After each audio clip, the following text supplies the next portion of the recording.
तर आज आपण कोऑर्डिनेट सिस्टम काय आहे हे बघणार आहोत. कोऑर्डिनेट सिस्टममध्ये हे एक्स ॲक्सिस आणि वाय ॲक्सिस हे दोन असे लाईन्स असतात, त्याला आपण ॲक्सिस म्हणतो. तर हे कोऑर्डिनेट सिस्टम म्हणजे नक्की काय, त्याचा वापर कुठे होतो, ह्यावर कशा प्रकारे प्रश्न विचारतात परीक्षेमध्ये ते आपण बघणार आहोत. तर आता पॉईंट ए तो एक्स ॲक्सिसवर 5 वर आहे, बरोबर. तर मी त्याच्या असं ब्रॅकेटमध्ये लिहितो 5 कॉमा आणि वाय ॲक्सिसवरती काय आहे 6.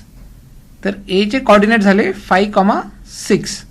तसंच बीचं काय, तर बीचे एक्स ॲक्सिस कोऑर्डिनेट्स आहेत -5 आणि वाय कोऑर्डिनेट आहे 5. ठीक आहे. तर ए आणि बी हे कोऑर्डिनेट सिस्टममध्ये कुठे आहेत त्यावर त्यांना हे पॉईंट्स भेटतात. एक्स ॲक्सिस आणि वाय ॲक्सिसचे नंबर्स भेटतात. पॉईंट्स म्हणण्यापेक्षा आपण त्याला नंबर म्हणू. तर तसं सीचं वाय ॲक्सिस झालं 3 आणि एक्स ॲक्सिस -2. मग आपण नेक्स्ट बघू डीसाठी. तर डीचे दोन्ही व्हॅल्यूज मायनस आहेत बघा. एक्स ॲक्सिस -2 आणि वाय ॲक्सिस पण -2. ठीक आहे. तसंच ईसाठी एक्स ॲक्सिस पॉझिटिव्ह आहे, तर त्याची व्हॅल्यू झाली वाय ॲक्सिसची -4 निगेटिव्ह व्हॅल्यू आणि एक्स ॲक्सिसची पॉझिटिव्ह व्हॅल्यू 3. तसंच एफसाठी पण पॉझिटिव्ह व्हॅल्यू 2 आणि निगेटिव्ह व्हॅल्यू -6. तर जेव्हा हे राईट साईडला आहेत वायच्या, तर हे ह्यांचे एक्स व्हॅल्यूज पॉझिटिव्ह असतात आणि जेव्हा एक्सच्या खाली असतात एक्स लाईनच्या त्यांचे वाय व्हॅल्यूज निगेटिव्ह असतात. तर आता मला हे जे 4 पॉईंट्स आहेत ABCD हे कोऑर्डिनेट सिस्टममध्ये कुठे आहेत ते मला ड्रॉ करायचं आहे. तर पहिला ए कोऑर्डिनेट ॲक्सिस आहे एक्स ॲक्सिस 4 आणि वाय ॲक्सिस 2, तर ते मी ते लिहिले. दुसरा बी आहे -3 आणि 5.5.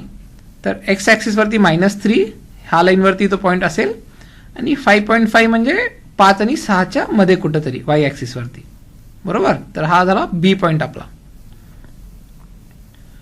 मग नेक्स्ट आहे सी पॉईंट 4,-4. एक्स ॲक्सिसवरती 4 आणि वाय ॲक्सिसवरती -4, तर खाली जायचं. तर हा सी पॉईंट झाला. आणि डी पॉईंट दोन्ही निगेटिव्ह -2 आणि -3 म्हणजे वाय ॲक्सिसच्या लेफ्ट साईडला आणि एक्स ॲक्सिसच्या खाली, म्हणजे हे 2,-2 हा डी पॉईंट. तर आणखीन एकदा लक्षात घ्या, एक्स व्हॅल्यू जर निगेटिव्ह आहे तर ते वायच्या लेफ्ट साईडला असणार आणि जर वाय व्हॅल्यू निगेटिव्ह आहे तर ते एक्सच्या खाली असणार. ठीक आहे. हे थोडं आणखीन चांगलं समजण्यासाठी आपण एक प्रॉब्लेम बघू. तर प्रॉब्लेम आहे the following 3 points are 3 vertices of square ABCD. Plot them on a graph, then determine what is the coordinate of the 4th point D would be. तर हा एक स्क्वेअर आहे ABCD, त्याचे 3 पॉईंट्स आपल्याला दिले आहेत त्यांनी A, B आणि C. तर त्याचा D पॉईंट काढायचा आपल्याला हा कोऑर्डिनेट सिस्टमचा वापर करून. ठीक आहे. तर हा आपला वाय ॲक्सिस, मग हा एक्स ॲक्सिस. तर स्क्वेअर म्हणजे माहिती ना तुम्हाला, स्क्वेअर म्हणजे चौकोन, चारी बाजू सारखे असतात त्याचे. तर एक्स ॲक्सिसवरती मी हे नंबर्स लिहितो, पॉझिटिव्ह आणि निगेटिव्ह नंबर्स, आणि तसंच वाय ॲक्सिसवरती तर प्रत्येक लाईन म्हणजे इट्स 1 नंबर, 1, 2, 3, 4 किंवा -1, -2, -3, -4. तर हे एक्स ॲक्सिसवरती 4 आणि वाय ॲक्सिसवरती 4 नंबर्स मी ड्रॉ केला आहे इथे.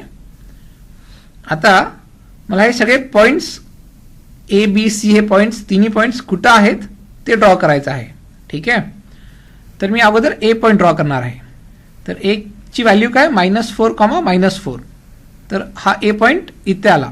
एक्स ॲक्सिस पण मायनस आणि वाय ॲक्सिस पण मायनस. तर पुढचे पॉईंट्स ड्रॉ करण्या अगोदर मला आणखीन तुम्हाला काही सांगायचं होतं, ते म्हणजे क्वाड्रंट.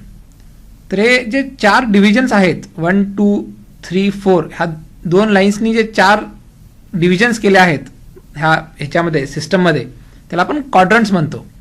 1 पॉझिटिव्ह हे सगळे फर्स्ट क्वाड्रंट झाले, निगेटिव्ह हे थर्ड क्वाड्रंट आणि काही पॉझिटिव्ह काही निगेटिव्ह हे सेकंड आणि फोर्थ क्वाड्रंटमध्ये असतील. ठीक आहे. तर कोणी जर विचारलं तुम्हाला की हा पॉईंट कुठल्या क्वाड्रंटमध्ये आहे, तर जर दोन्ही व्हॅल्यू निगेटिव्ह आहेत तर तिसऱ्या क्वाड्रंटमध्ये आणि वाय व्हॅल्यू निगेटिव्ह आहे, एक्स व्हॅल्यू पॉझिटिव्ह आहे तर चौथ्या क्वाड्रंटमध्ये, दोन्ही व्हॅल्यूज पॉझिटिव्ह आहेत तर पहिल्या क्वाड्रंटमध्ये. तर आपण वापस आपल्या पॉईंट्सकडे येऊया.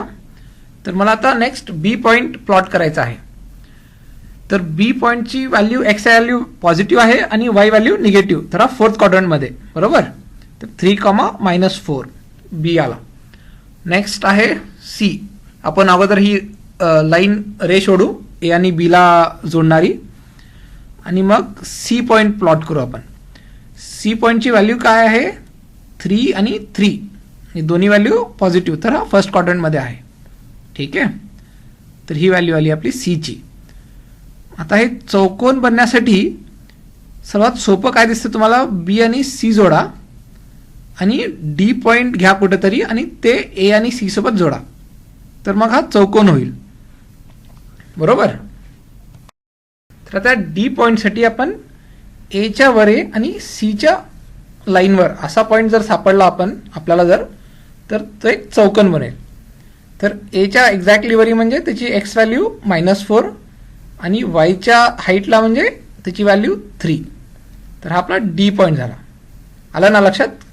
एच्या आणि सीच्या दोन्हीच्या रेंजमध्ये यायला हवी आहे व्हॅल्यू, तर डी पॉईंट. तर ABCD स्क्वेअरमध्ये डीचा पॉईंट आहे -4,3.